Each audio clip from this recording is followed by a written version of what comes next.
isso aqui, está na hora de trocar tudo. Está na hora de trocar tudo, e é o que a gente está fazendo, bem devagar. Mas logo, logo vai estar tudo realizado, com a graça de Deus. E eu vou mudar daqui para um estúdio que a gente está fazendo aqui embaixo, adaptando ali embaixo para iniciarmos a partir da minha volta de São Paulo já no ambiente novo. E eu estou aqui gastando esse tempinho enquanto o sininho vai badalando e o pessoal vai entrando. Boa tarde para todo mundo. Paula, Jaelsa, Diego, Edson, beijão para vocês todos. De Portugal, Dina, querida. Aliás, um beijo muito grande para Portugal. A nossa audiência em Portugal vem crescendo, crescendo e crescendo. E eu espero que se espalhe muito, porque, se Deus permitir, até o final deste ano, se nós confirmarmos a viagem a Israel, na volta eu vou passar uns dias em Portugal e quero encontrar todo mundo que me assiste aqui, eu quero convidar para um encontro, provavelmente em algum salão de Lisboa, mas eu quero conhecer vocês e dar um beijinho em cada um. E em todos os lugares também. Se você, por exemplo, me assiste de Israel, eu quero encontrar vocês lá também, os de Israel que me assistem aí, em outros lugares do mundo. À medida em que a gente voltar a viajar agora, do final desse ano em diante, para fora do país, a gente vai falando. Pernambuco, vou estar por aí, se Deus quiser. Olha aí, Adriana de Zurique. A gente vai se encontrar com a graça de Deus, muita gente linda. O Neckel de São Rio Grande do Sul, Débora de Fortaleza. Devo estar em Fortaleza ainda esse ano, com meu amigo prefeito José Sarto, se Deus permitir. Um beijo para todos vocês, ó, minha terrinha, o Rio, Teresina, Piauí, Portugal, mais Portugal, beijos para Portugal e para todo mundo. Tem muita gente também em Angola, Moçambique, Guiné, Ilha da Madeira, São Tomé, em todos esses lugares de língua portuguesa. Meu beijo para vocês todos. Botucatu, pessoal do Amazonas, da minha terra natal. Beijo para todo mundo. Queridas e queridos, que Deus nos abençoe, nos encha de muita alegria no dia de hoje. Eu estou falando em Mateus desde alguns meses. Comecei no capítulo 1, na genealogia de Jesus, onde nós ficamos algum tempo, depois prosseguimos, entramos na ordem de Melquisedeque com os magos, depois vimos um pouco da personalidade, do ministério, do chamado de João Batista e da mensagem dele, do significado de tudo aquilo. Depois entramos em Jesus, nas tentações, na questão do bem e do mal, se Deus criou o mal, como é essa relação do mal com Deus e de Deus com o mal. Está tudo aí. Nas tentações de Jesus, eu fiz uma introdução, provavelmente de uns 3 episódios, só falando da questão do bem e do mal, antes de entrar propriamente dito nas tentações. E nas tentações, algumas delas foram desdobradas, porque a gente tinha muito material para falar e o tempo não era suficiente, de modo que eu espero que todo mundo entre, vá fazendo. Esse é um curso que você não pode perder, está aqui aberto para todo mundo. E a gente já entrou pelo ministério de Jesus, por que a Galiléia, por que não Jerusalém, como era a Galiléia, os povos da Galiléia, o significado de Jesus escolher a marginalidade geopolítica e cultural para colocar ali a sua base.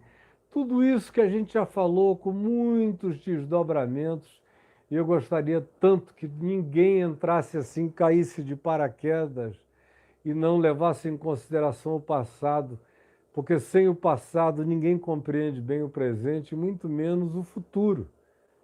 Então, não negligencie o que você não assistiu. Vá, pegue tudo, comece e faça. Deixe rodando enquanto você vai trabalhando. Deixe entrar em você, entendeu? Deixe que entre em você. Você não precisa fazer muito esforço. É só deixar entrar. E a palavra tem esse poder de ir nos penetrando e se fixando em nós. É uma semente espiritual que vinga, que brota, que põe raiz, que cresce, que floresce e frutifica no ser da gente. Isso é inevitável. Então faça isso. E a gente chegou aqui nas bem-aventuranças, assim chamadas, ou botando um sinônimo, nas felicidades. As felicidades segundo Jesus. É isso que ele está ensinando. Qual as marcas ou quais as marcas da felicidade de acordo com o reino de Deus, com o Evangelho? O que na mente de Cristo Jesus significa ser feliz. E a gente já viu que isso começa com uma palavra que designa felicidade espiritual, a palavra Macários, bem-aventurados.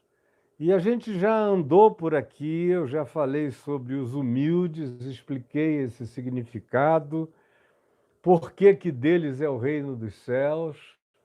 São essas pessoas abertas para tudo que vem de Deus, são completamente ensináveis, não têm teto, não param de crescer.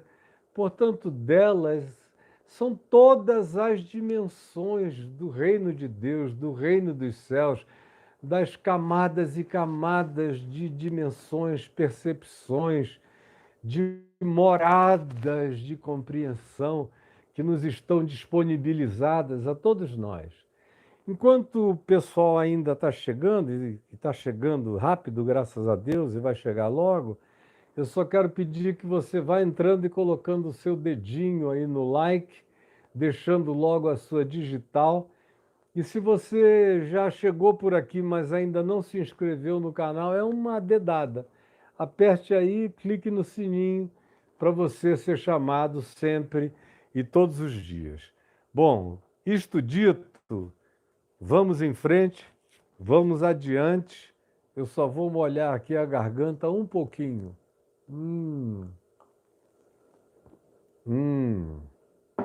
Coisa boa, graças a Deus. Fresquinho, delicioso. E esse meu óculos, conquanto eu não tire ele aqui desse gabinete, que quando eu não estou aqui dentro, e mesmo quando eu estou, ele está sempre fechado, mas todo dia eu tenho que limpar porque ele suja, a lente suja. Então, em Mateus, no capítulo 5, Jesus, vendo as multidões que estavam presentes, subiu a um monte, tem muitos montes e planuras ali, como eu já expliquei, e se assentou, como ensinavam os rabinos dos dias dele, em geral, era de maneira assentada. Então, além da multidão que o cercava, os discípulos, aqueles que ele já vinha chamando pelo nome para estarem com ele dia e noite, se acercaram bem juntinho. Então, os discípulos no imediato e as multidões alguns metros à volta. E as multidões só cresciam e cresciam.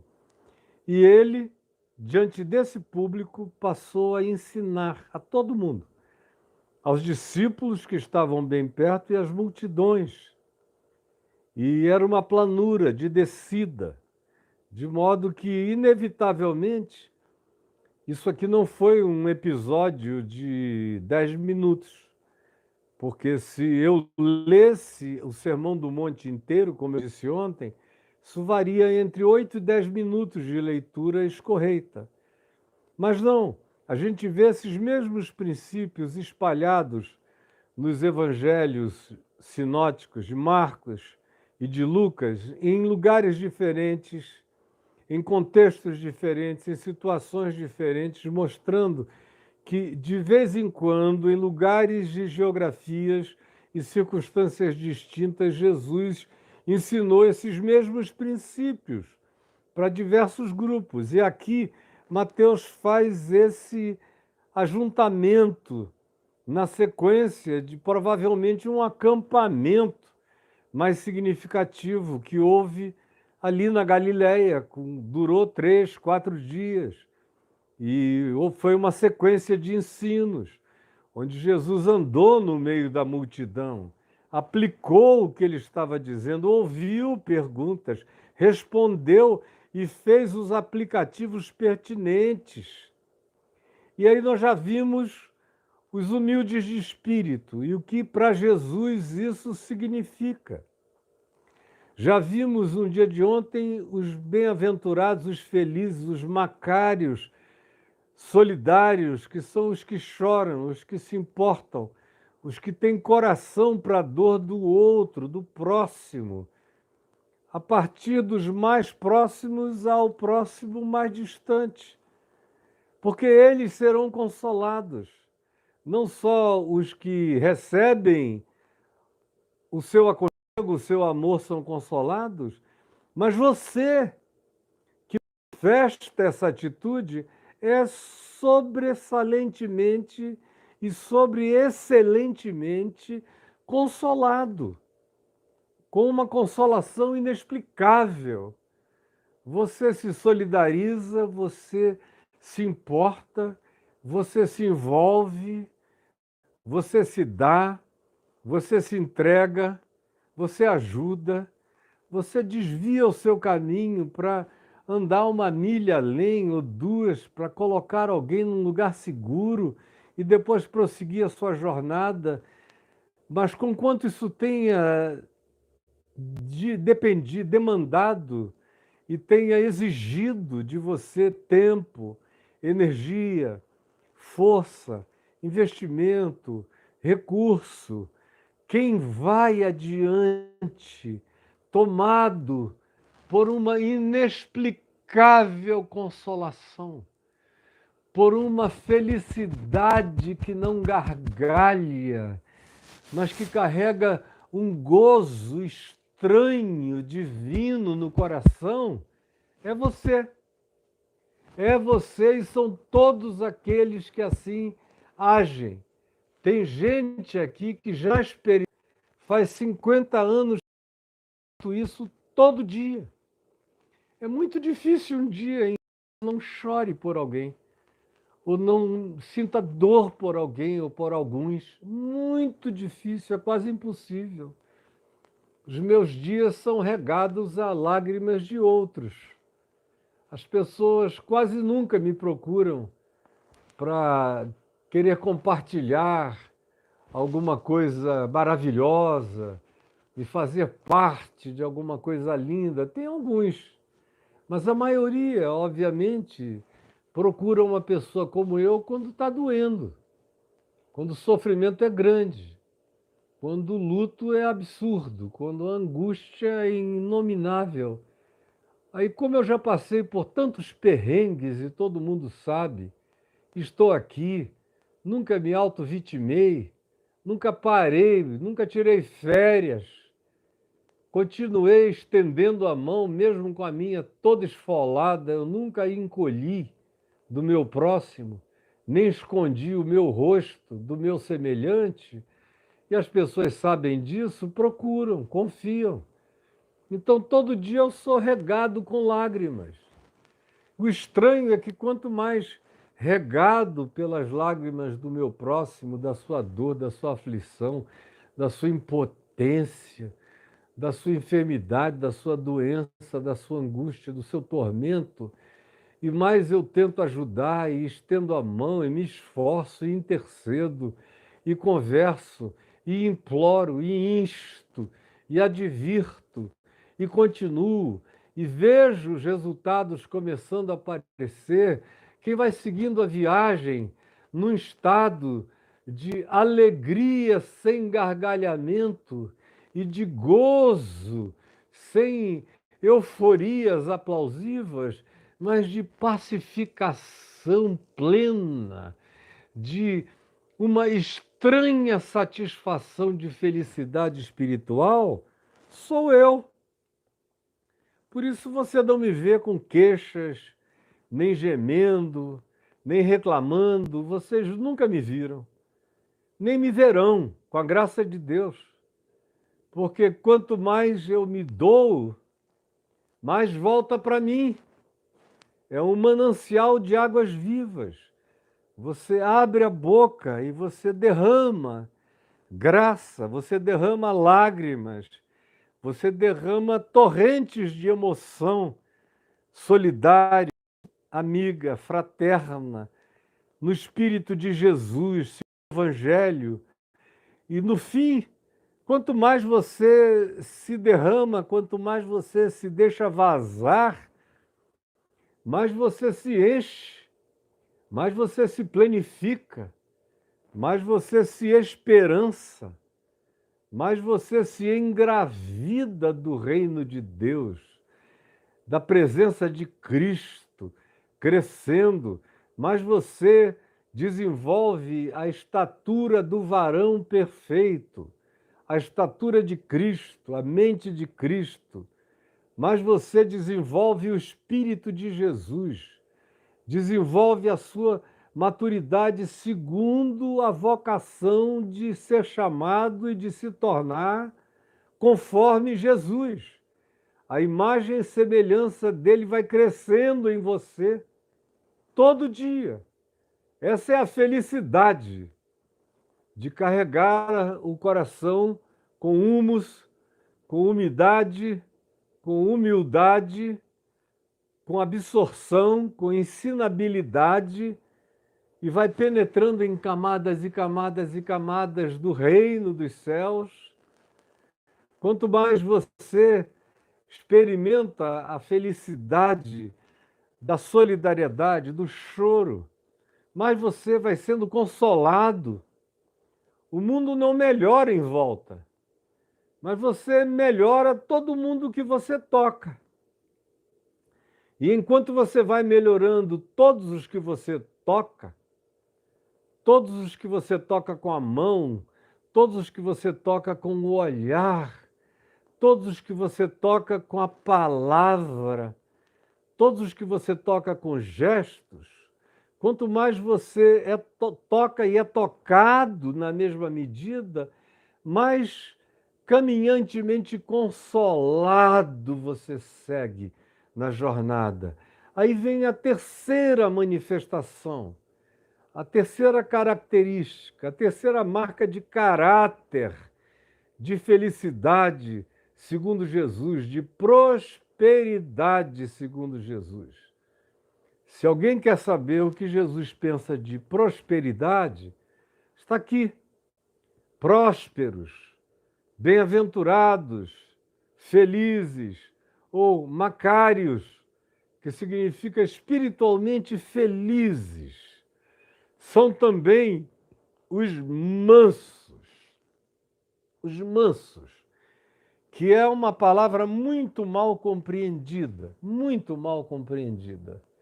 É como a palavra humildade, que eu gastei um tempo aqui mostrando no início o que ela não é, e como ela é compreendida e praticada justamente naquilo que ela não é.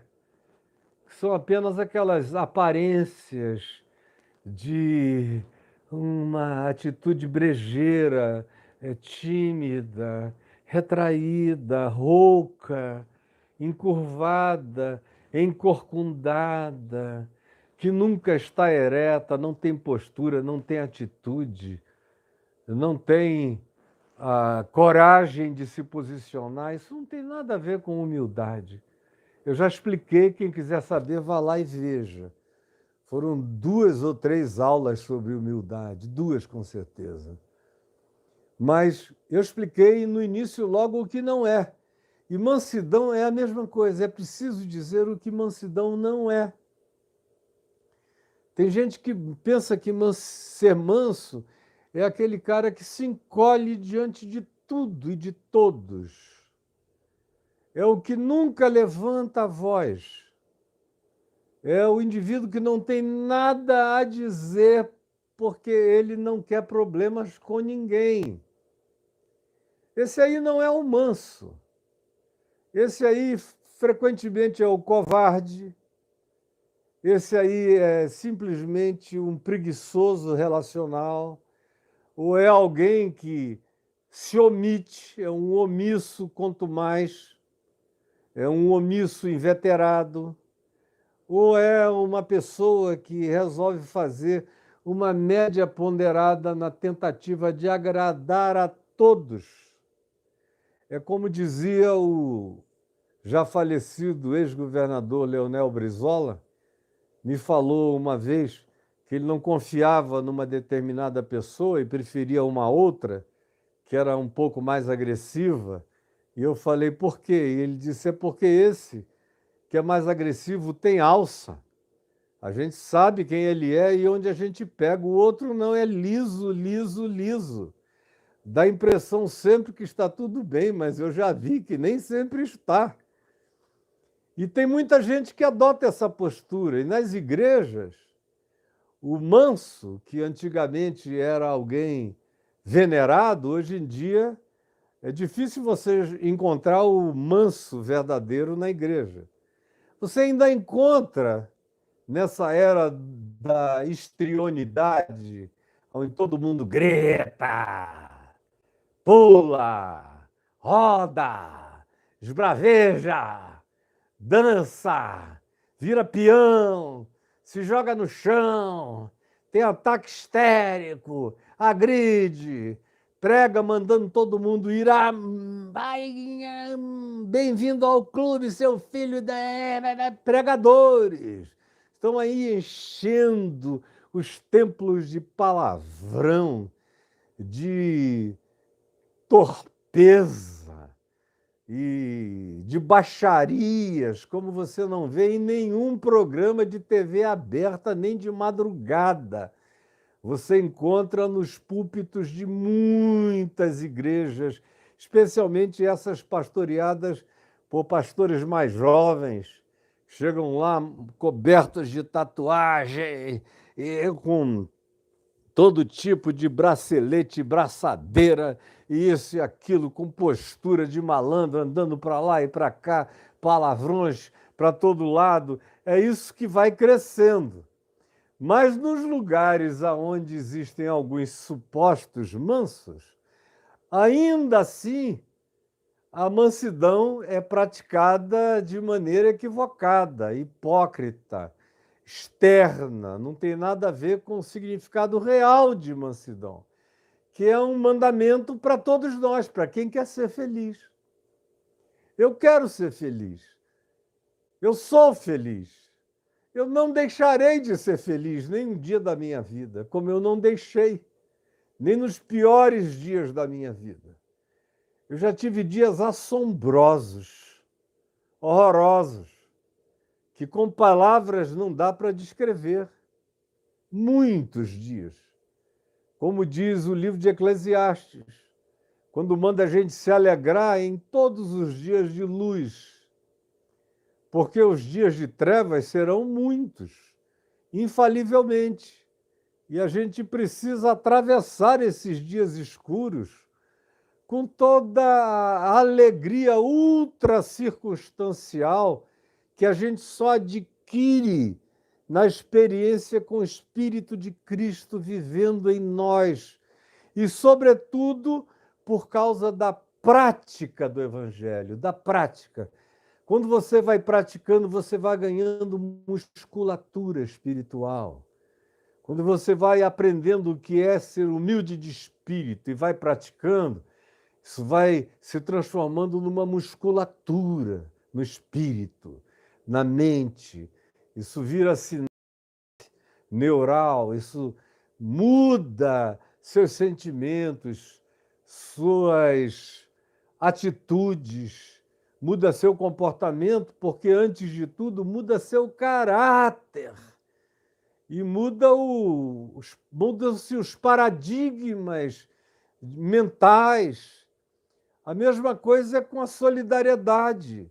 É um desenvolvimento, é um crescimento que vai te encher no final dessa alegria consolada, que não tem remédio que produza, que não tem calmante que realize, e não tem dinheiro em conta nenhuma que gere isso como alegria pacificada, sem ansiedade, resolvida e resoluta no seu coração. E agora vem os mansos, que não são os encolhidos, não são os acovardados, não são os amedrontados, não são os omissos, não são os que dizem: vou fingir que nem vi, não é nem comigo. Nada na vida é comigo. Até comigo eu vou fingir que não é. E vou andando. Não quero saber. Cada um que se resolva.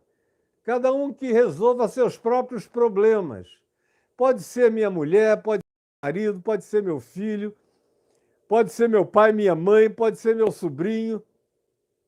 Já basta eu. Eu cuido de mim mesmo e olhe lá. Agora, não tenho condições de olhar para mais ninguém, para me envolver em nada, para diminuir as implicações de coisa alguma, para ser anteparo, para ser proteção, para ser arrimo, para ser um escudo, para ser um desvio daquilo que seria mal para quem eu conheço, é meu próximo, ou eu não conheço, mas é meu próximo, e eu posso evitar, ajudar, eu posso tirar isso da direção dele e livrá-lo de um agravo, mas eu não vou fazer, porque eu sou manso. Eu sou manso e eu sou humilde de coração. Quem disse que era manso e humilde de coração, sendo de fato o único manso e o único humilde de coração, foi Jesus, aqui em Mateus, no capítulo 11. Aprendei de mim, porque eu sou manso e humilde de coração. Aprendei de mim, porque eu sou manso e humilde de coração. E é com ele que a gente aprendeu o significado de humildade, porque não é com um jogo de palavras, nem estudando o grego clássico, nem as outras expressões da literatura grega, filosófica ou de qualquer outra natureza, que eu vou saber o significado de humildade. Não é um estudo filológico, é um estudo da vida de Jesus. É em Jesus que eu aprendo o que é ser humilde de espírito. É com ele que é humilde e manso. É com Jesus que eu aprendo o que é ser manso. E eu encontro uma pessoa assim, encolhida, encurvada, com um tapume no rosto, se desviando daqui para acolá. Quem é o manso dos mansos? Se eu sei que é Jesus, como é que eu vejo a mansidão de Jesus? É como omissão? É como desvio da realidade? É como evitamento de problemas, de dores, de demônios, de diabos, de aflições do próximo? Como é que eu vejo a mansidão de Jesus? Ouvindo dizer que tem um centurião ali, ele diz: não, então vamos nos desviar para cá, porque romano é perigoso. Como é que eu vejo a mansidão de Jesus? É fugindo de fariseus persecutórios? É indo a Jerusalém e não entrando na cidade, ficando escondido numa caverna? É não entrando no templo porque podia ser perigoso? Como é que eu vejo a mansidão de Jesus? É vendo a mercantilização feita no átrio do templo, as casas de câmbio, as vendas de sacrifícios, de ofertas marcadas para fins propostos. O indivíduo já comprava a oferta com o resultado da bênção prometida, uma barganha já carimbada com Deus. E ele faz o quê? Ele olha e diz, ai, que peninha, e vai embora? Como é que eu vejo a mansidão de Jesus? É dizendo, aí vem o príncipe deste mundo, vamos dar o fora daqui, saída pela direita? Como é que eu vejo a mansidão de Jesus? É dizendo, eu vou para Jerusalém, e se eu for lá, vão me matar, vão me prender, vão me torturar, vão me vilipendiar, e no fim vão me crucificar. Então, portanto, retiremo-nos daqui. Vamos aceitar o convite dos gregos, que chegou a ele lá em João 12, para se mudar para Edessa e viver vida longa sob a proteção real, para não ser bulinado, para não sofrer o bullying mortal dos fanáticos da religião judaica. É assim que a gente vê a mansidão de Jesus? Como é a mansidão de Jesus? Eu não aprendo mansidão com Paulo, não aprendo. Num certo sentido, eu já falei aqui, ninguém me entenda mal, meu pai, na minha experiência, se tornou um homem muito mais manso do que Paulo. Eu leio algumas coisas de Paulo em algumas cartas dele, que meu pai não teria coragem de escrever jamais. Papai iria dizer, isso aqui não é maduro. Meu irmão Paulo, não, isso aqui você vai se arrepender de ter dito isso. De dizer, vamos entregar a Satanás para a destruição da carne. Você só está zangado agora, desprezado, se sentindo rejeitado.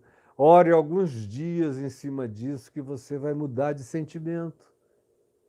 Dificilmente ele iria ter uma arenga com um colega de ministério como Barnabé, tão intensa que cada um teve que ir para um lado. Com certeza eu sei o que meu pai faria, como é o que com ele eu tenho tentado fazer e aprendido a fazer e tentado praticar. Com clareza, com franqueza, com amizade sincera, sem tapumes, sem máscaras, com os mesmos olhos, falando sempre sem sincericídio, mas com sinceridade e sabedoria, e frequentemente dormindo uma noite, 2 noites, 3 noites, muitas noites em silêncio, em oração, mesmo nas maiores tristezas, para evitar aquilo que pode se tornar uma fratura desnecessária, ou que leve anos e anos e anos para ser curada, ou quem sabe, talvez jamais. Então eu não aprendo mansidão com Paulo, muito menos com Pedro. Aprender a mansidão de Pedro. Pedro foi aprender mansidão velho. O próprio João, que a gente leu o evangelho dele, tão cheio de amor, Deus amou o mundo, não tem um evangelho mais carregado de amor, mas também em nenhum outro evangelho sai da boca de Jesus denúncias tão fortes como vós sois do diabo, que é o vosso pai, e quereis satisfazer-lhe os desejos. Afirmações veementes, como a gente lê em João 6, João 7, João 8, João 9, são expressões fortes. Ou a gente lê a primeira epístola de João, Deus é amor, Deus é amor, Deus é amor, aquele que ama é de Deus, é nascido de Deus, conhece a Deus, porque Deus é amor. Agora, tanto o Evangelho de João, quanto as 3 epístolas universais, assim chamadas, que estão aqui no Novo Testamento, ele já as escreveu idoso, porque vocês lembram do João jovem? O João jovem, juntamente com o irmão dele, Tiago, Jesus colocou neles o apelido de Boanerges, que significa filhos do trovão, filhos da tempestade, filhos da trovoada. O cara tinha tudo, menos mansidão. É João, que pergunta a Jesus aqui em Lucas 10, com ódio dos samaritanos, zangado, transferindo para os samaritanos uma raiva e um dissabor e uma frustração que foi Jesus quem causou em João. Quando João preparou a hospedagem em Samaria, Jesus decidiu não ficar, prosseguir direto para Jerusalém, afinal, o caminho não é tão distante de onde eles estavam na Samaria até chegar em Betel e dali logo depois Montes Copos, Monte das Oliveiras e Jerusalém, ou Betânia, ou Betfagé, onde ele costumava pernoitar, ou numa das cavernas do lugar. Ele queria ir, e João ficou zangado, e não podendo olhar para Jesus e chamar fogo do céu para o consumir, perguntou a Jesus: tu queres que nós, ele diluiu na coletividade, embora a raiva fosse dele, tu queres que nós façamos descer essa coisa da igreja, do coletivo, não sou eu, é a comunidade decidiu, dá uma diluída. Queres que façamos descer fogo do céu para os consumir? E Jesus disse: vós não sabeis de que espírito sois. Porque o espírito que eu tenho que ter em mim é o espírito de Cristo. Aí ele diz: vós não sabeis de que espírito sois. Vocês estão andando comigo, mas o espírito com o qual eu ando, o espírito que significa meu pensamento, minhas ideias, meus princípios, minhas atitudes, minha mente, não está presente em vocês. Vocês são carnais, grosseiros, toscos, vingativos, tem tudo na epiderme, pouca coisa desceu e se instalou e se enraizou nas dimensões mais profundas e que precisam ser dominadas do ser. Vocês não sabem ainda qual é o espírito do Evangelho, embora vocês sejam os que andem comigo de dia e de noite, mas não entenderam nada ainda. Aí ele explica qual é o espírito dele, Jesus, e que deve ser o espírito a haver no coração dos discípulos. Ele disse: pois, após dizer, vós não sabeis de que espírito sois, ele diz: pois, ou porque o Filho do Homem não veio para destruir as vidas humanas, mas sim para salvá-las. Esse é o espírito da caminhada, esse é o espírito da jornada. Ninguém está aqui para desejar fogo do inferno, nem fogo dos céus, nem fogo de juízo sobre ninguém, porque eu não vim para isto.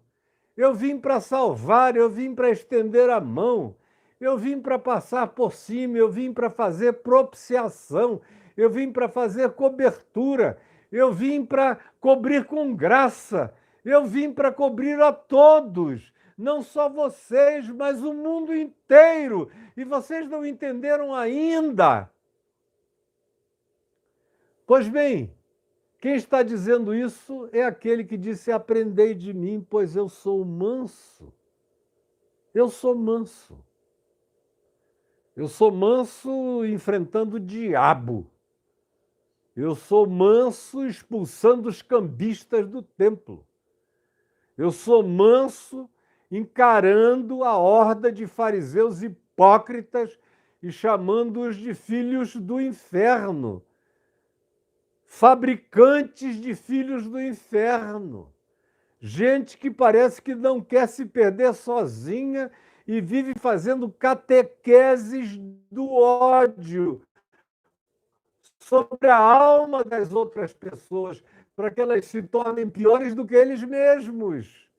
Ele é o manso que não foge de ninguém. Ele evita em determinados momentos circunstâncias desnecessárias, mas ele não entra em fuga e em evasão jamais, Você nunca vai ler e Jesus saiu correndo. Você lê Jesus olhando para eles, passou no meio de todos e se retirou, olhando na cara de cada um. Mas nunca em fuga, em evasão. No máximo, ele diz, quando alguém afirma, os judeus estão vindo, eles querem te prender. Ele diz, então vamos seguir para outro lugar. Nós temos muita coisa para fazer e ainda não é chegada a minha hora. Quando é chegada a hora dele, ele mesmo anda na direção da cruz, na direção do Calvário, na direção do Sinédrio, na direção dos juízes. Ele mesmo vai. Ele não precisa ser procurado. Ele mesmo se apresenta. Ele se entrega. Ele escolhe o dia e a hora. Ele é o manso que diz: a minha vida ninguém a tira de mim. Pelo contrário, eu espontaneamente a dou. Esse é o princípio da mansidão de Jesus. É uma mansidão carregada de coragem, de autodeterminação, de sinceridade, de sabedoria, de escolha dos melhores tempos, das melhores horas. Ele decide quando. Essa mansidão de Jesus é, antes de tudo, um poder de escolha. É, antes de tudo, um poder de prática livre da sabedoria. É, antes de tudo, uma escolha estratégica de comportamento e de posicionamento na vida, no mundo, de acordo com o tempo, a hora e as circunstâncias. Ele é o manso, ele é o humilde. É com ele que eu quero aprender a ser manso.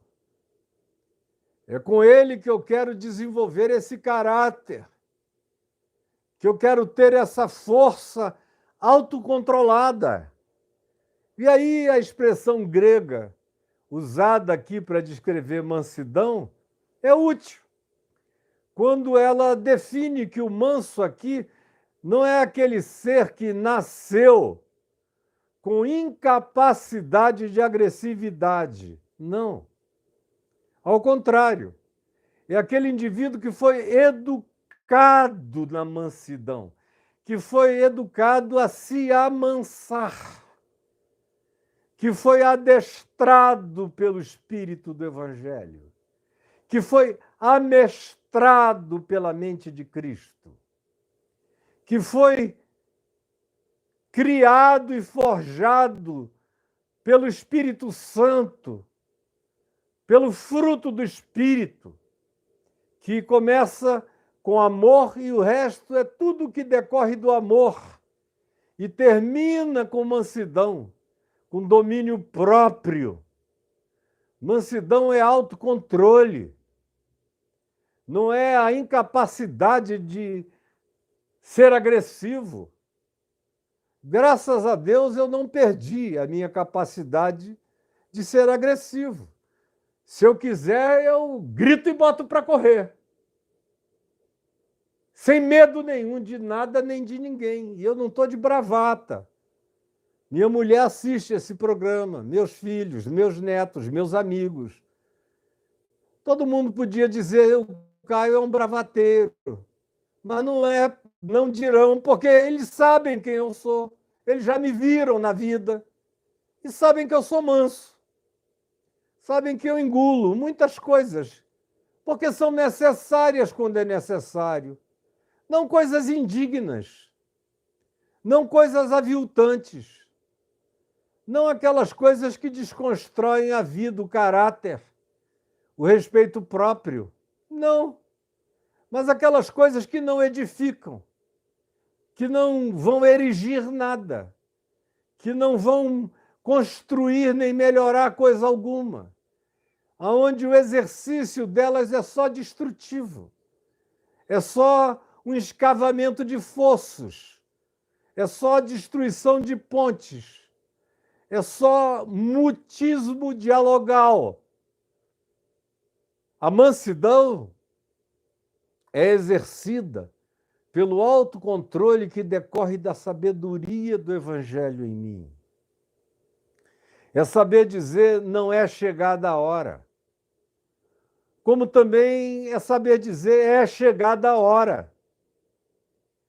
Como Jesus disse aos gregos, lá em João 12, ora, agora está angustiada a minha alma, porque ele estava diante de um dilema, ou ir para Edessa, no interior da Grécia, e viver vida longa com a proteção do rei local, ou morrer logo depois, jovem, em Jerusalém, na cruz. Essa era a tentação. Vem, aqui não dá. Aí ele ouve aquilo e diz, agora está angustiada a minha alma, porque foi um peso. Ele era um jovem de 32 anos. Agora está angustiada a minha alma, mas que direi eu?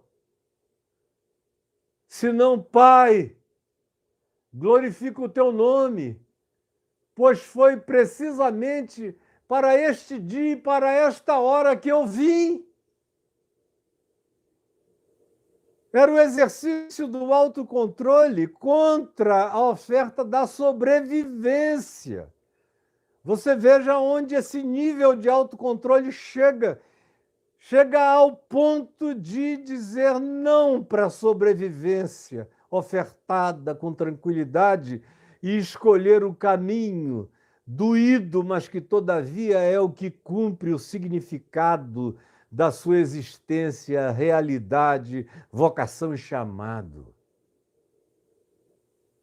Essa é a mansidão que eu quero aprender.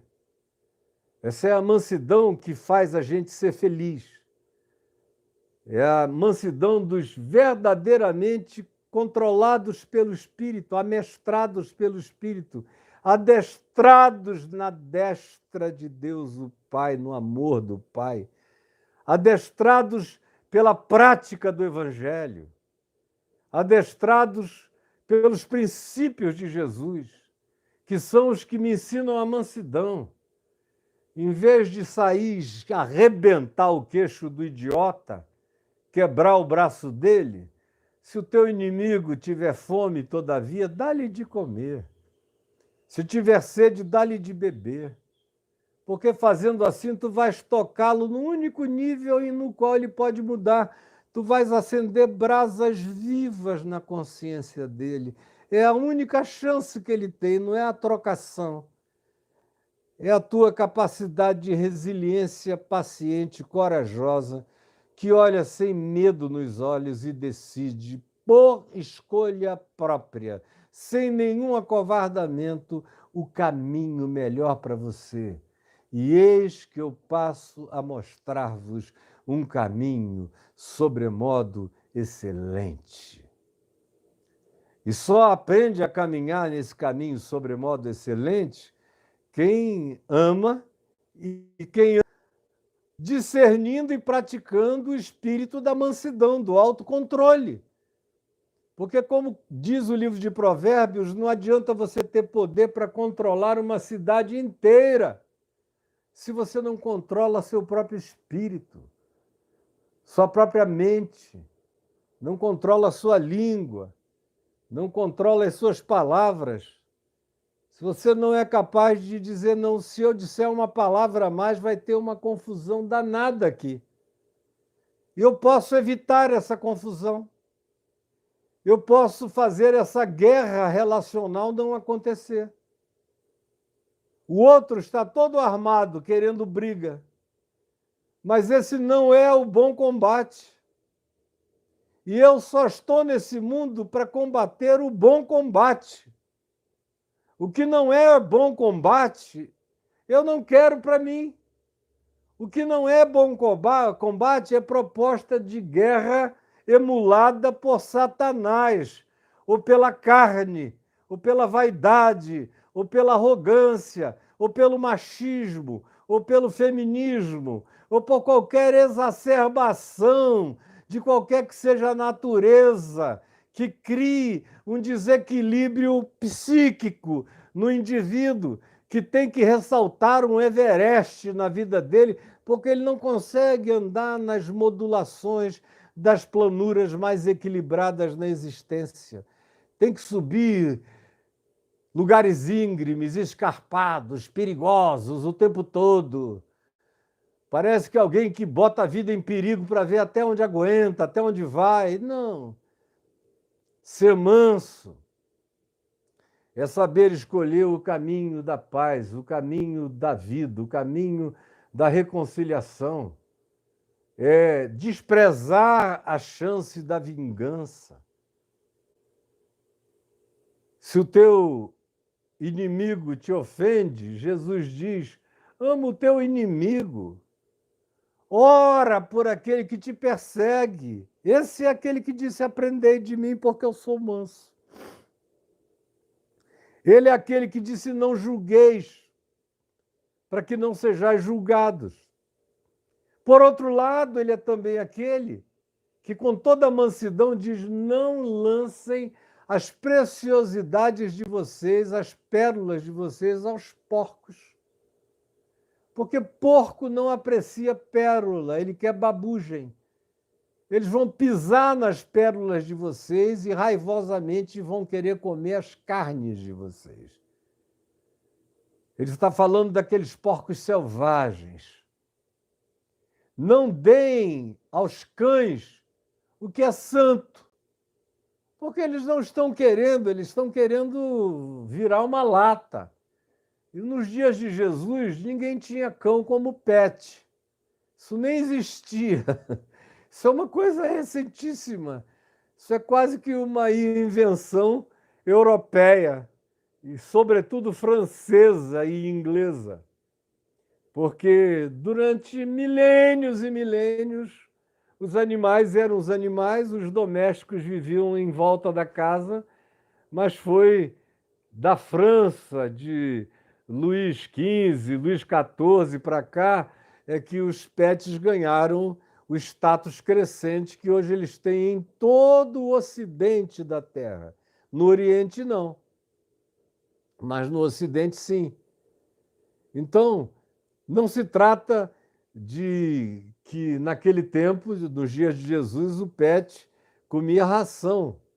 O cachorro comia o que sobrava, como diz o Evangelho. Os cachorrinhos debaixo da mesa comem das migalhas dos seus donos. Portanto, não deis aos cães o que é precioso. Eles comem aquilo que nos dias de Jesus fazia parte da cultura de todos, que era o que alimentava os cães. Eram as sobras das famílias.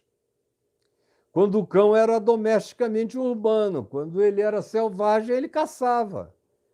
Então Jesus diz: saibam o que dar e o que não dar.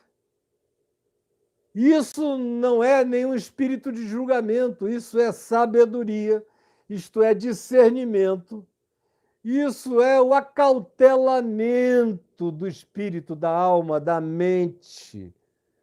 Isso é saber desenvolver reservas pessoais.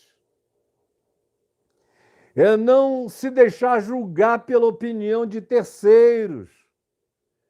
A maioria das pessoas faz coisas que nem queria fazer só porque tem gente vendo. Toda hora eu ouço alguém dizendo: não, aí eu tive que fazer porque o que queriam pensar de mim, não é? Aí o que você ouve é que o cara foi e fez uma besteira louca por causa do que iriam pensar dele. Aí ele faz algo pior do que o que dele pensariam. Porque não tem um pingo de autocontrole, de sabedoria, de discernimento. Não sabe respirar 10 vezes, 50 vezes, 100 vezes. Pedir licença, se retirar. Desculpa, com licença, eu tenho outras coisas a fazer, e se retira. Às vezes vai para um canto quieto, sossega, toma um banho, se ajoelha, ora e refresca muito o cérebro, literalmente. Respiração é um exercício básico para quem está aprendendo os caminhos da mansidão. É um caminho espiritual, mas que não prescinde dos nossos exercícios físicos, orgânicos e psíquicos também. A gente tem que aprender a reunir todos os calmantes naturais para aplicá-los à nossa decisão de autocontrole, de autogestão. Eu vejo os coaches ensinando gestão disso, daquilo outro, tudo para fora. Mas autocontrole, autogestão, que evita a besteira. Outro dia eu vi um vídeo de um coach saindo no tapa com um cara, porque ele falou uma barbaridade, disse para o cara que o cara era um frouxo, era um covarde, por isso que a tua mulher te deixou, porque você é um frouxo, um covarde. E o cara dizendo, não me chama disso, não me chama disso, não sou frouxo não. Tinha umas centenas de pessoas na sala, até que o cara perdeu a paciência e partiu para cima. E botou o cara para baixo, aí eu vi, ele tinha uma noçãozinha de jiu-jitsu, patolou o cara aqui, começou a falar no ouvido dele, dizendo palavras do tipo, certamente eu só estou dizendo isso para te ajudar, para te acalmar, era isso que eu queria, era essa reação, porque você precisa aprender a liberar sua raiva, a liberar sua zanga, a liberar sua ira, era isso, mas eu não queria outra coisa, vamos parar, você já alcançou, você já entendeu, aí o outro cara, com vontade de continuar batendo, levantou, sim, muito sem graça, deixou o outro fazer de conta que tinha ganho a parada e foi mais manso do que o coach. Porque tudo que não se ensina fora do evangelho e do espírito da sabedoria é, de fato, o autocontrole e a mansidão. Não adianta você ganhar milhões ou bilhões ou saber fazer gestão de uma quantidade enorme de empresas se você não consegue controlar suas emoções, seu coração, dentro de casa. Faz um mês ou dois a gente ouviu do líder de uma grande denominação pentecostal independente no Brasil que a mulher dele veio a público pedindo divórcio, separação, não aguentava mais, porque faz 20 e tantos anos que ela sofre todo tipo de agressão. O cara chega lá, ele é só sorriso para a juventude dele, é só alegria, é só bênção, é só festivais.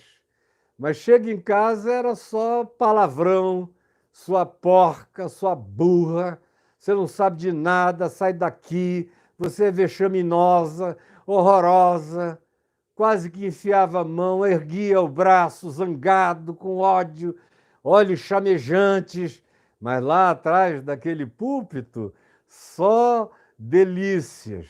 Até que 20 e tantos anos depois, a mulher disse, eu não aguento mais. Ele é o gestor desses jovens, desse grupo, dessa denominação, mas dentro de casa ele é o meu carrasco, é o meu verdugo, é o meu juiz iníquo.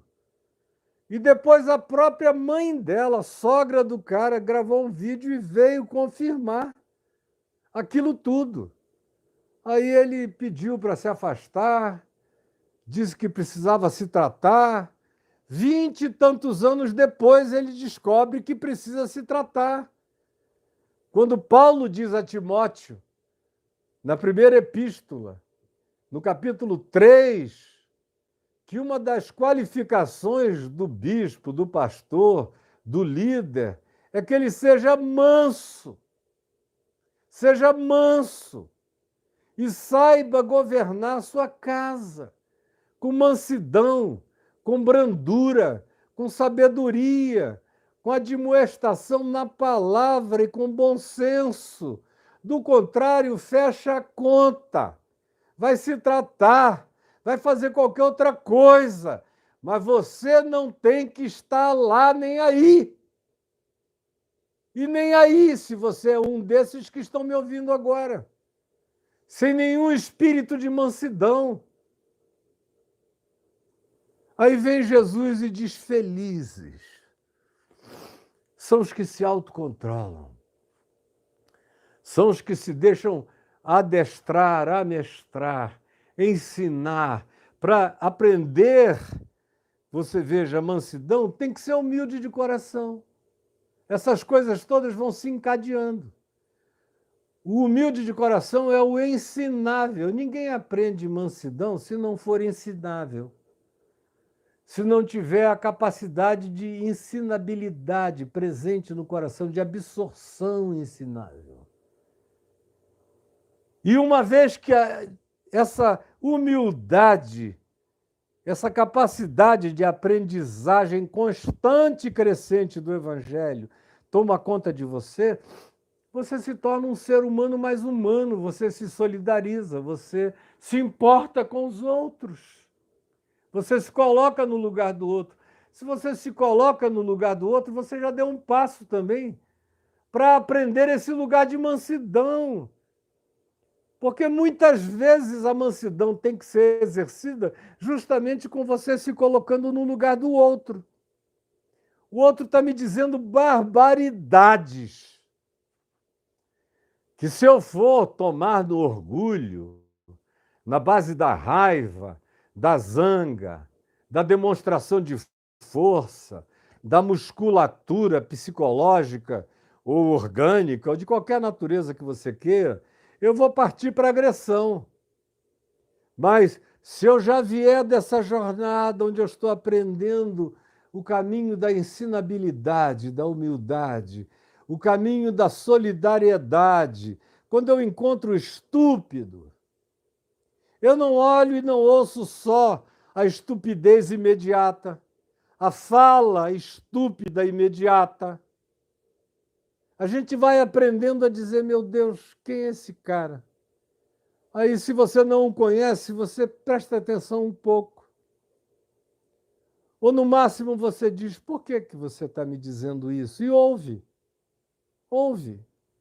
Às vezes, se você conseguir ouvir 30 segundos, 1 minuto, você entende as não razões dele, mas que para ele são as únicas razões que ele tem, porque a cabecinha dele é um negocinho mínimo, mínimo, mínimo, mínimo, mínimo.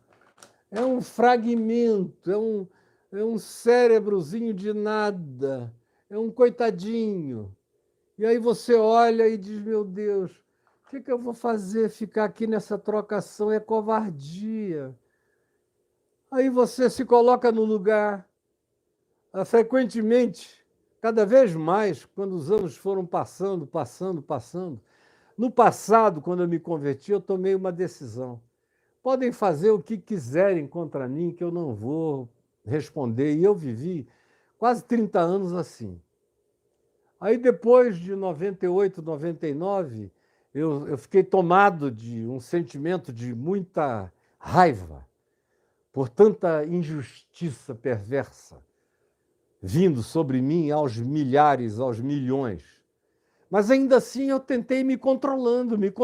Eu falei: senão eu surto do surto deles.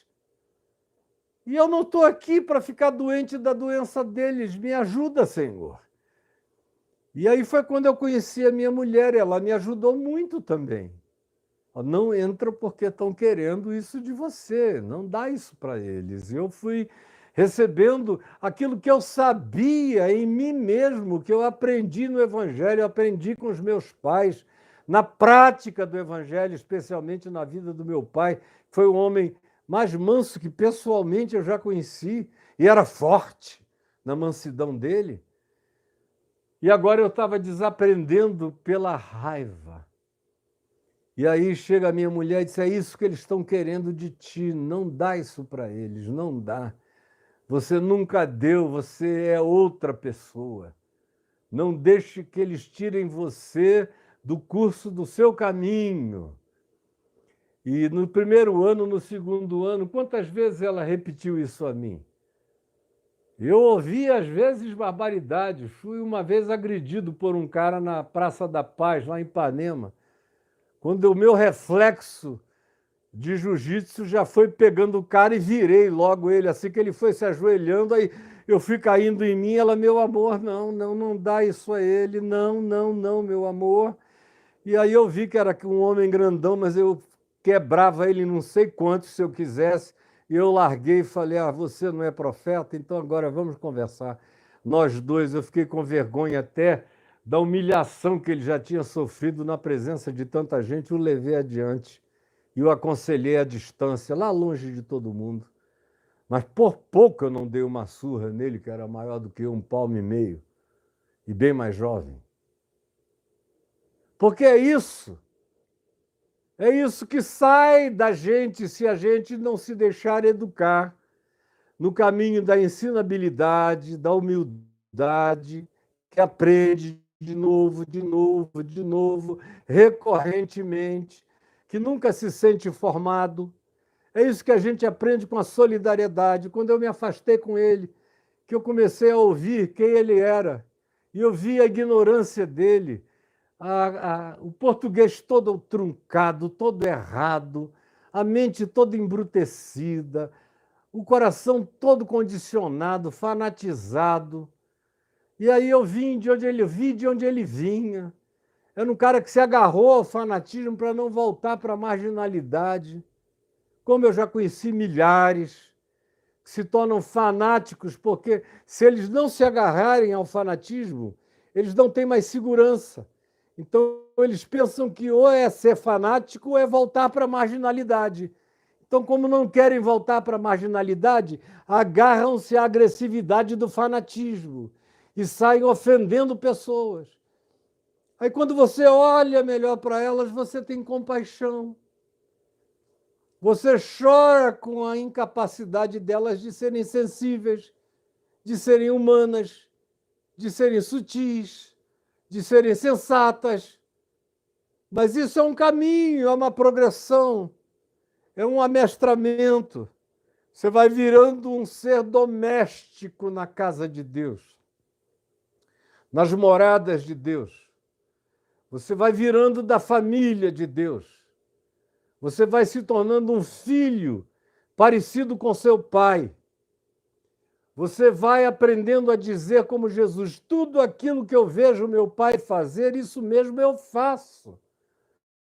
Ou tudo aquilo que eu ouvi do meu pai, isso vos tenho dado a conhecer.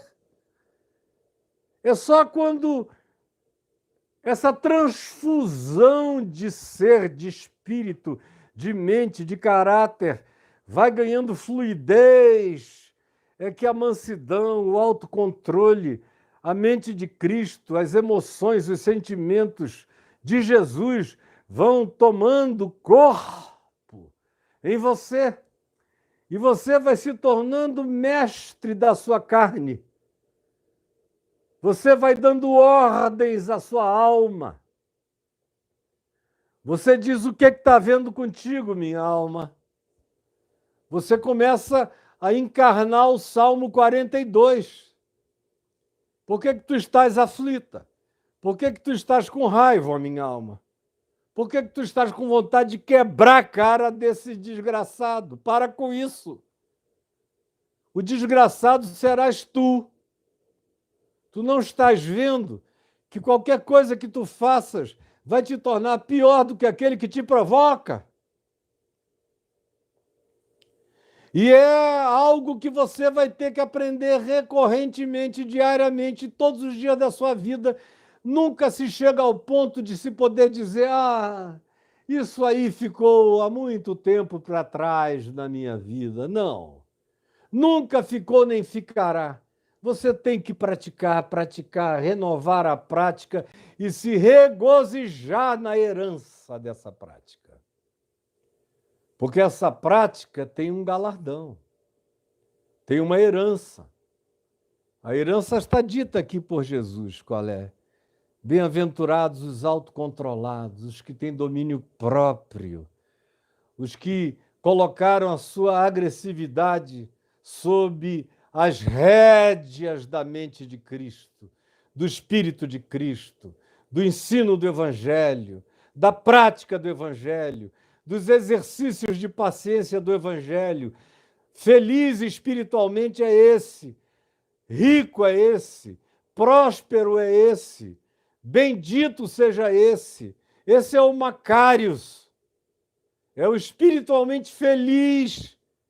E Jesus diz qual é a recompensa, porque esses herdam a terra, herdarão no futuro e herdam agora. Porque é aquilo que eu aprendi com meu pai. E vocês desculpem, eu menciono muito meu pai, porque ele é o melhor exemplo humano que eu já tive, contemporâneo de alguém que viveu, obedeceu o Evangelho de uma maneira absolutamente linda. A minha mãe dizia dele o seguinte: o teu pai é engraçado, chega todo mundo com uma caixa de pedras, cada uma mais bonita do que a outra. Aí eu boto no meio da mesa, na família. Aí estão todos os irmãos dele, as irmãs, os parentes, todo mundo. E eu vejo ele ser assim desde que ele era novinho, desde que a gente namorava. Antes mesmo de ele se converter, ele já era assim. Ele não era um homem manso, mas era assim, desse jeito que eu vou falar. Ele deixava todo mundo pegar o que quisesse antes dele. Todo mundo. Veio alguém, pegou essa aqui que é maior, esse disse, essa aqui tem um tom que eu adoro. Aí vem outro, eu adoro preto, liso, desse jeito. Aí vem outro, não, eu quero essa aqui porque é transparente. Aí vão tirando tudo, tudo. No fim ficou nada, nada, nada. Ela disse, no final ficou essa pedrinha aqui. Aí não tinha, ele olhou, deixaram essa aqui lá, ninguém mais quis. Aí ele pega aquela ali que ninguém quis e ele olha e diz, bom, essa foi a que sobrou, vamos fazer o melhor do que restou. E aí, depois de um ano, as pessoas voltavam lá e viam o que ele tinha feito do que tinha restado. E a maioria tinha até perdido o que tinha preferido. E ele, que não tinha preferido nada, tinha desenvolvido o que tinha sobrado.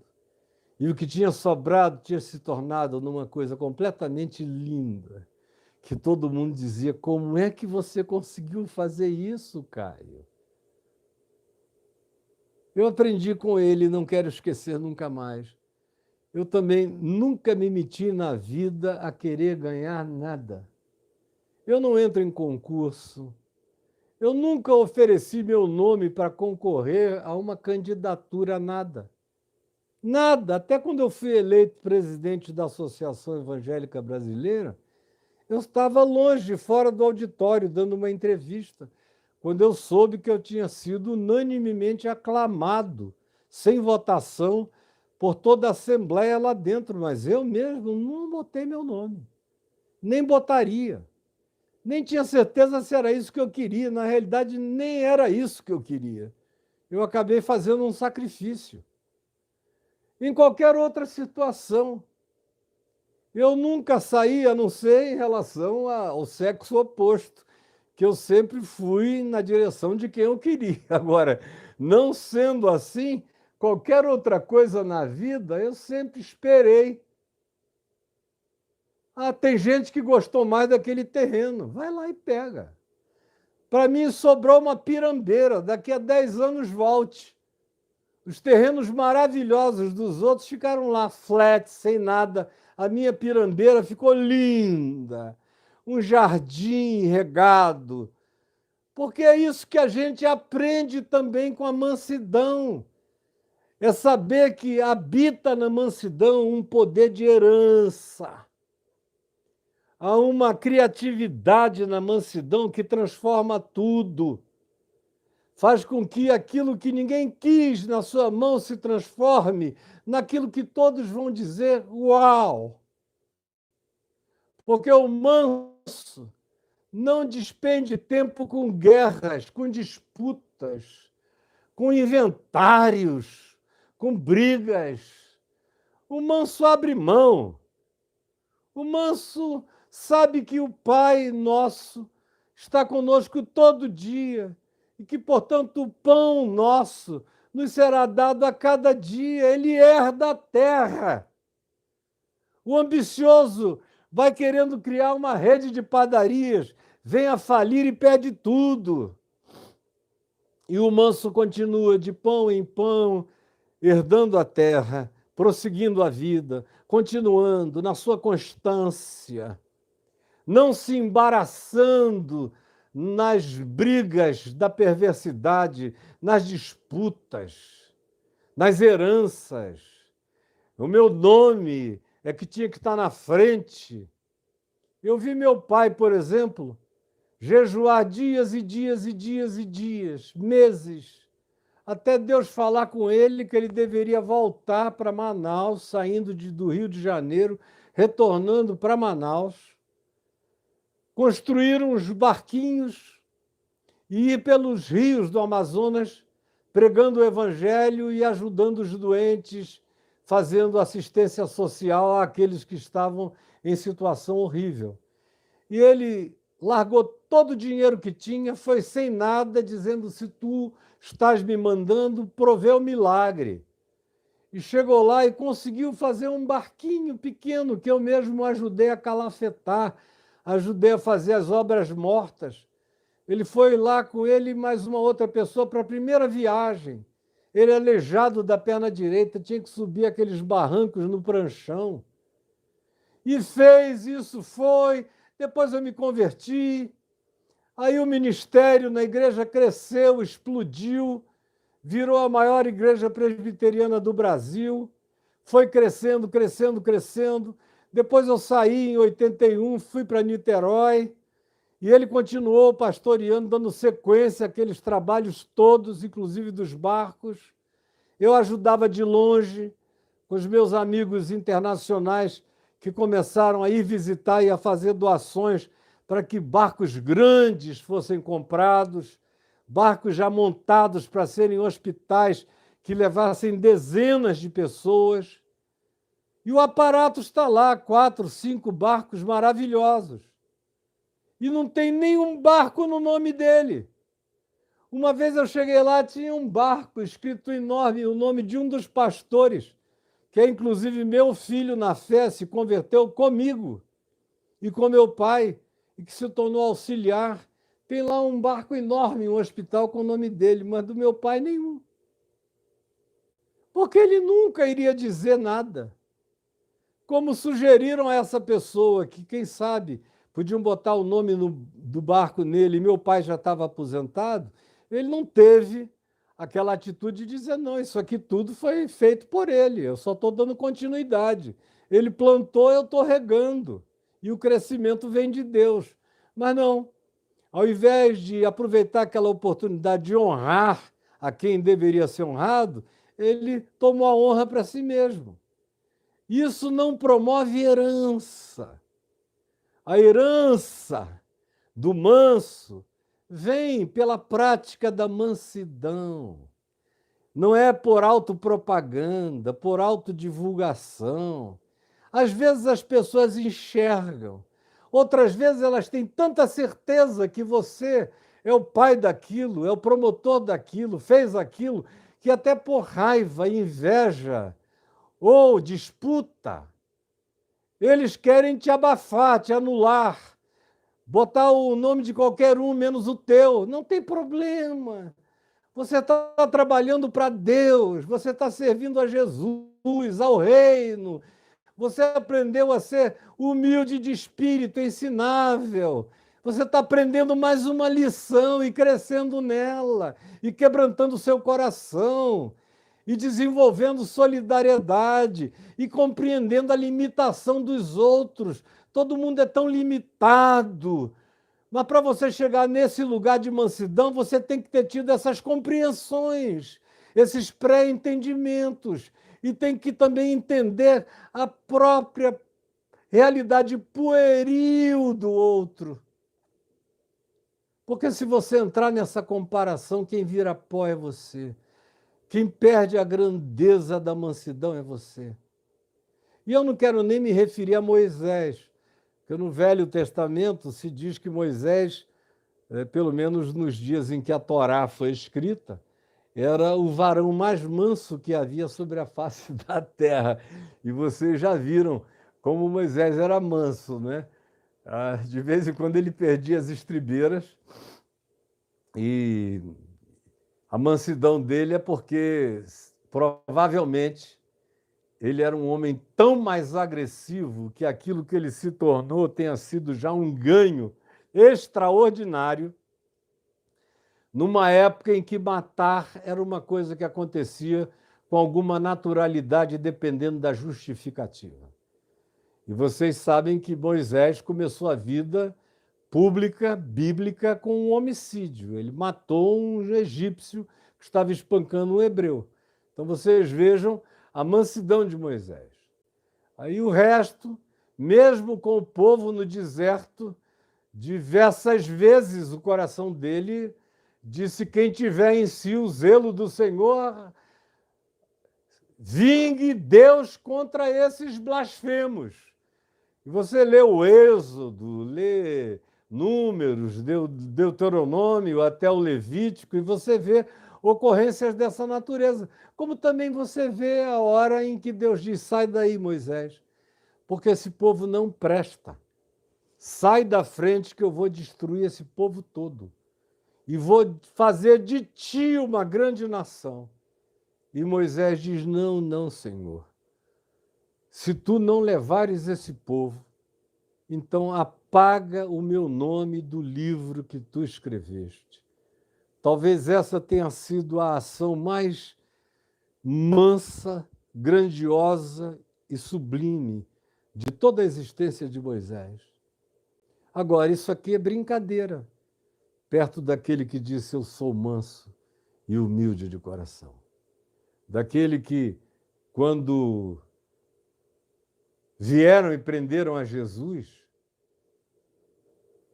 e Pedro puxou da adaga e cortou a orelha do servo do sumo sacerdote, a orelha de Malco, e Jesus o repreendeu, dizendo: quem com ferro fere, com ferro será ferido, quem com a espada fere, quem usa da violência vai ser vitimado pela violência, sai disso. E curou a orelha do homem. Ele também virou aos discípulos e perguntou: porventura não sabeis que se eu quisesse eu pediria e meu pai mandaria, não uma legião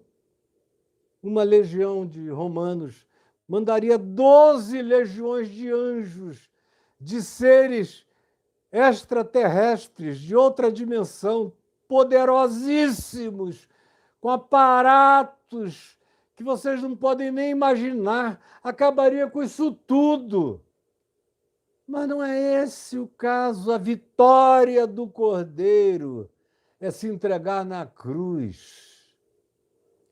É como a gente lê sobre o manso dos mansos, lá no Apocalipse, no capítulo 5, quando João vê aquele que está sentado no trono e vê também o livro da redenção da humanidade, selado por dentro e por fora com 7 selos, e vê que na terra inteira, nem no passado, nem no presente, nem no futuro, nem entre as criaturas celestiais, multidimensionais, interdimensionais, havia ninguém digno de promover a redenção da terra, a redenção da humanidade. Ninguém, entre anjos, arcanjos, entre seres elevados, ninguém.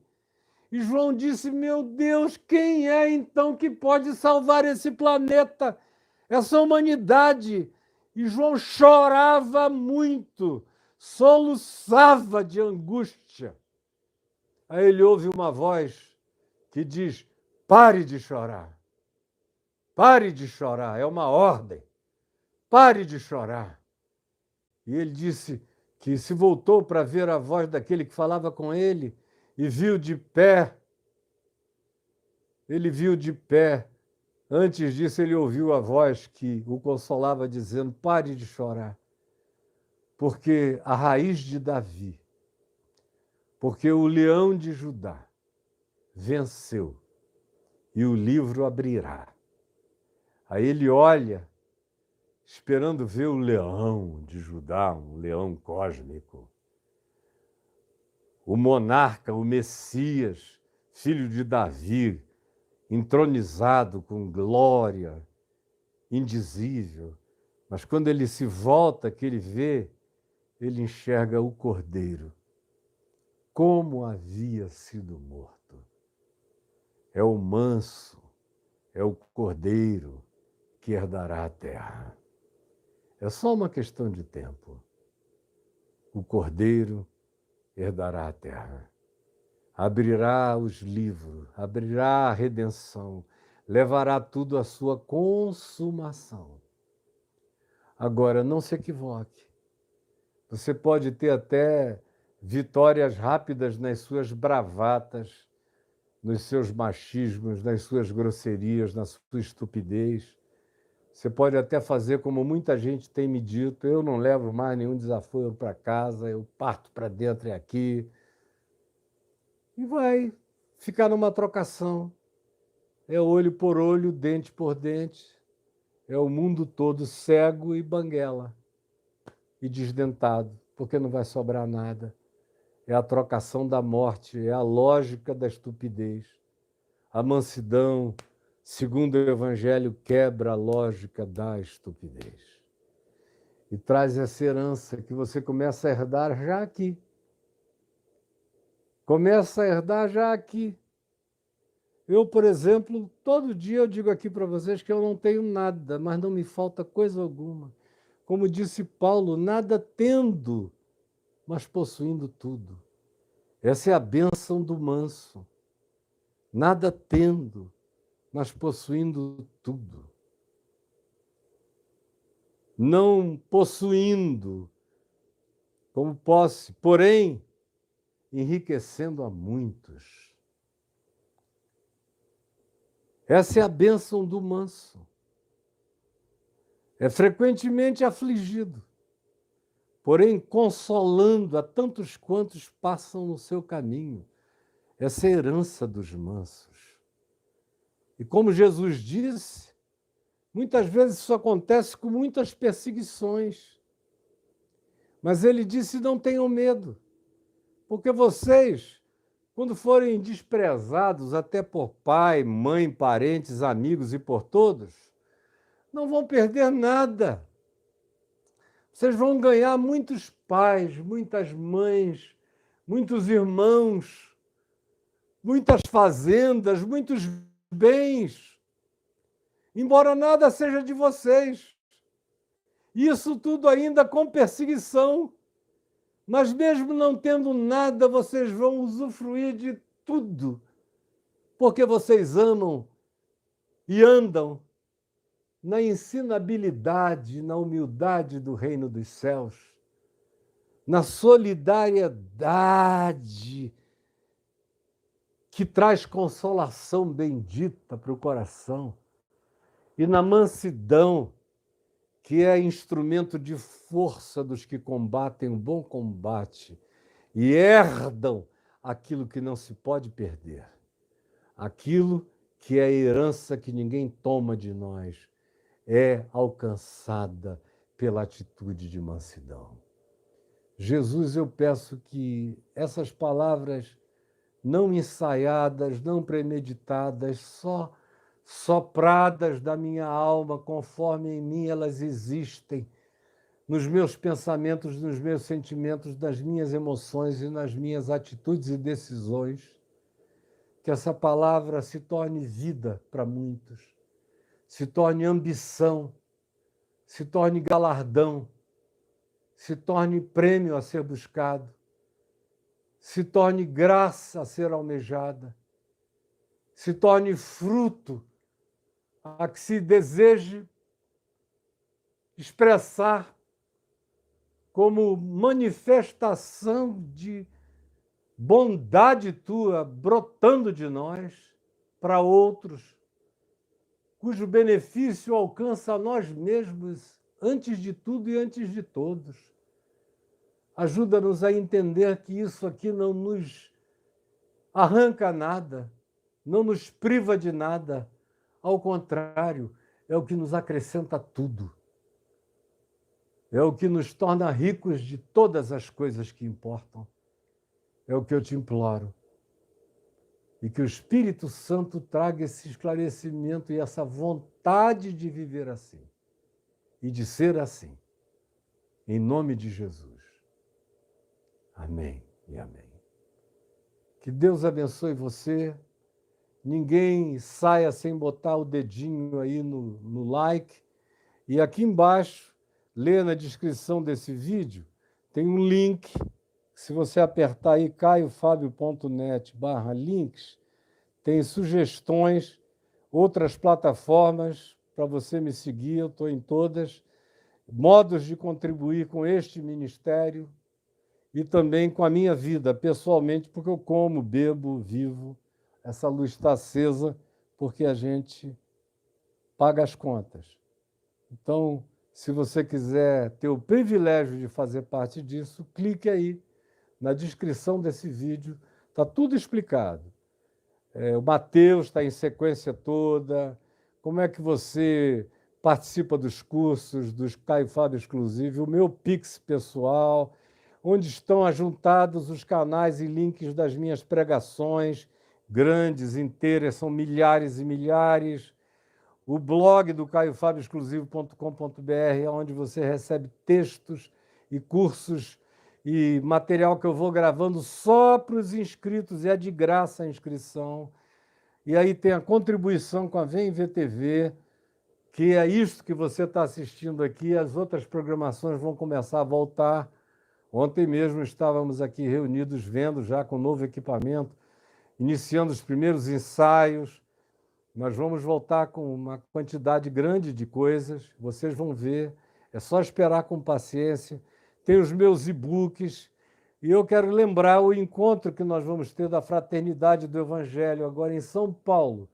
Você de São Paulo, ou está de São Paulo, ou dos arredores, ou que tenha chance de ir, dias 23 e 24, na Igreja Betesda, pastoreada pelo meu amigo Ricardo Gondim, porque eu peço oração, que está sendo operado hoje, uma operação sensível, neural, aqui na base da coluna dele, por cujo sofrimento ele vem padecendo bastante nos últimos tempos. Então, ore por ele. Mas nos dias 23 e 24 nós estaremos lá. Eu ficarei dia e noite lá para quem quiser conversar, ir. Geralmente eu prego e saio. Eu tenho tomado a decisão nesses encontros da fraternidade de ficar e me confraternizar o máximo possível com o máximo de pessoas, ouvi-las. Cheguem lá, eu vou pregar também 2 vezes nesses dias. E no domingo de manhã, dia 25 de manhã, eu creio, eu prego na Igreja Betesda. E vai ser um prazer encontrar com vocês todos lá na Igreja Betesda no domingo de manhã, após esses eventos dos dias 23 e 24, também na Igreja Betesda. Aguardo todo mundo. Um beijo, Jesus seja com todos vocês, minhas queridas, meus queridos. Beijão, até amanhã, com a graça de Deus.